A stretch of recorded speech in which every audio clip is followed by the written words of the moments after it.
Hey guys, what's going on? Good morning from Dhaka, Bangladesh. Today I want to do two videos for you. I'm not really all that well. Last few days I'm on the recovery mode. You guys know I had a small sort of like accident, fell and then got hurt a little bit.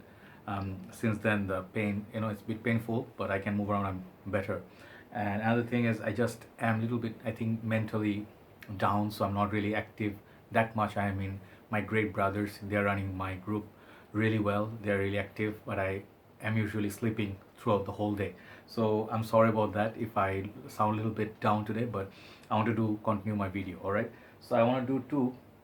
First one I'm going to do is House of Nishane, as you can see, Nishane, and this is going to be the courtesy of my brother. And second episode I'm going to do give me three from one house. That is going to be House of Rasasi.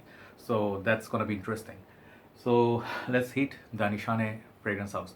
I did get to try quite a few of them, more of the popular ones, thanks to my brothers.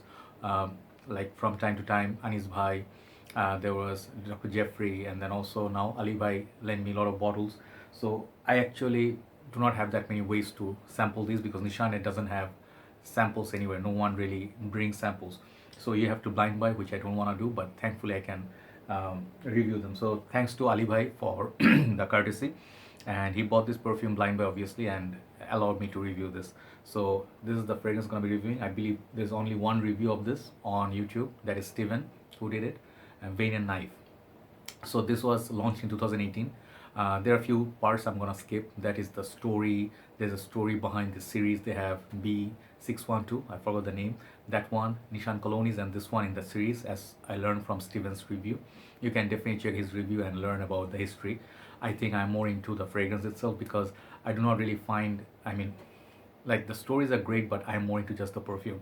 So I want to cut like maybe like I can save few minutes there. So here's the sleeve that they give, and this is like a 50 ml extra de parfum, I think, yes.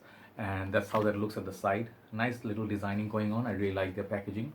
Pretty nice. It's a house of Turkey people say, but this, they say it's crafted in Barcelona. Okay, so Spain, I guess, yes. And then the box, they have this nice little robust box, quite niche presentation, neat, not so much, they don't try to do too much. It's very neat, clean packaging. Okay, and you just open the sleeve at the side, and then they have a nice little coffin for the bottle. I took it out before. I don't know if they're bigger size, but this is the size I got. This is a 50 ml, very nice red sticker, fragrance name, very nice, the typical heavy cap. The glass quality is very good. Spray is also very nice, and I believe that's pretty much simplistic presentation, but I really like it. Their cap weighs the same as much as their bottle. Okay, same weight. So I've been wearing this perfume on my hand, and I don't want to respray this because this is very strong. So my story with this, Ali bhai told me like he's really interested to buy these perfumes, and he want to buy so many more niche. Like mostly he's very impressed with Nishan quality, and I can definitely see. You guys know I love Sultan Vetiver, I like Ambra Calibria, I like Oolong Cha, quite a few fragrances out there I really like. So Nishan basically is a good quality house. They have excellent longevity. Potency is very good. So far, none of them like failed to perform. Even the Colonies was beast mode performer. This one, let me tell you about the performance first, then go to the smell. This fragrance lasts a very long time, but it's not as potent as Sultan Vetiver. It's on me 8 hours longevity with 2.5 hours of projection, which is still great. Okay, so this fragrance is marketed towards unisex, women and men, but I think this, I would say more 60 women, 40 men, because this one has the rose, some notes like rose, jasmine.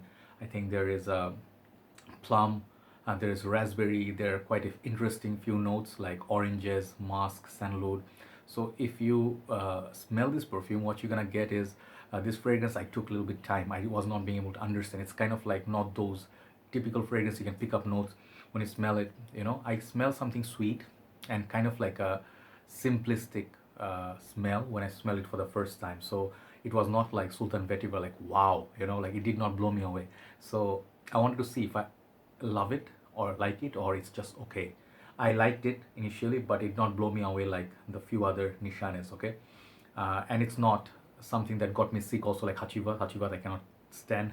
I'm sorry, but this perfume was like I wanted to test. So after testing for 4 or 5 days, I think this fragrance is quite good. I like it. I do not love it. The reason being, this fragrance is not trying to be anything extraordinary out there. Okay, I'm not trying to say it's a bad thing. It's a good thing because it's played safe. It's not super daring, but definitely there's a niche quality about this perfume. The rose in this, I think it's a pink rose, like a not Russian, British pink rose. If you smell those, I smelled it. I saw those in the London market. Very tender, very not very super sweet or super like a rich sort of smell of rose, but it's a soft kind of rose mixed with the fruity floral, kind of like almost like women's perfume. But the jasmine, it's just something about it also masculine. I think it's perhaps a mask. The sweetness it carries through for a very long time. Longevity makes it really nice to wear, and it does change, but not so much. Okay, so this fragrance, it's one of the good ones from Nishane, but I really think you should try it. If you're a fan of floral and fruity fragrances, if you like sweet perfumes, it comes off as almost like, let's say, 75% sweet and 25% fresh. Okay, the perfume would be great for, I think, if I smell it, it can be worn almost all year round, I think, because it's kind of like a sweet, freshy vibe to it. But it would be really nice in springtime, like when everything's blooming, everything's just beautiful, getting new life. This will be really, really lovely. Women, if they wear it, I would really love to smell it on women. I'm not saying men cannot wear it, but if I can wear Black Opium, Flower Bomb, Armani C, this is gonna be easy pick for me. But will I buy it? I mean, compared to, let me just give you where this one stands. If you ask me, is it in my top three? No, it's not in my top three. I'll just be honest. Sultan Vetiver, Ambra Calibria, and Cologne is these three high up in the list, very, very high up. This one perhaps can be in the top 5 or top 10 if I make a top 10 list. This one can make it, but it's okay for me. It's a good fragrance, but did not blow me away. Okay, that's my honest sentiment about it. You can wear it for casual dates, you just wear it like you smell good. If you have to meet people, they will really compliment you. But there's nothing in this fragrance that is daring or keeping it, like putting it in a very unique, like Sultan Vetiver, what it does. I keep going back to Sultan Vetiver because that's my favorite. Sultan Vetiver literally blows you away. You like it or hate it. There's so much more niche factor about that than this one. But if you want to wear something safe, yes, for people who are looking to wear something reasonable, like wearable, this is in that category. Is it blind buy worthy?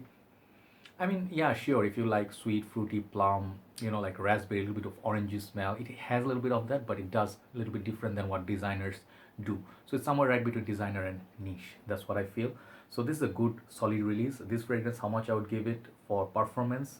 If they did not perform, I would give it 7. Okay, because it does have good performance and the smell is kind of pleasant. I'm giving it 8 out of 10, solid 8 out of 10. I really like it. Not an absolute love, but I do not dislike it. Okay, so that's the review for Wing and Knife. Check out Steven's review for overall the broader, like narration and then the storytelling, as well as a better breaking down of the notes. I just told you how I like the smell and who is it for and the seasons. That's what I wanted to do. Thank you so much, Ali Bhai, for this wonderful fragrance once again. I really love that my Nishane reviews are going up, and whoever is helping me with their fragrances, donate me difficult times, it really, really helps my channel. I really am very, very grateful. Thank you so much. Have a very good night. Time to move on to the second video. Good night from Dhaka, Bangladesh.